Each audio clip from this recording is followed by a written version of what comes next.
AI and Gen AI are not the same thing. We know that from the previous video. AI is the work field where Gen AI or Generative Artificial Intelligence falls in. If we look closer, you also see that next to Gen AI, Generative AI, we also have something called Discriminative AI. Starting off with a closer look at Generative AI.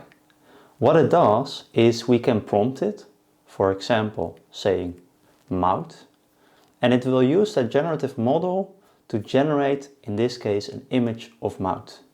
We can do the same thing for Willem. You input the name, generate an image of Willem, and it will generate an image.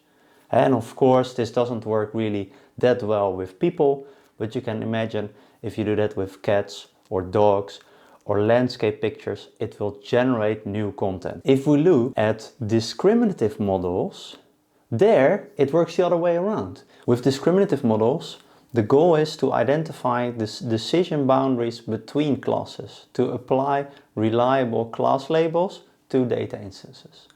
If we look at an example of this, we can input images, and we can see it's a picture of Maud and me, and it uses that discriminative model to determine what is in that image. And basically grouping different inputs together, classifying them and saying, hey, this is probably a picture of Maud, this is probably a picture of Willem.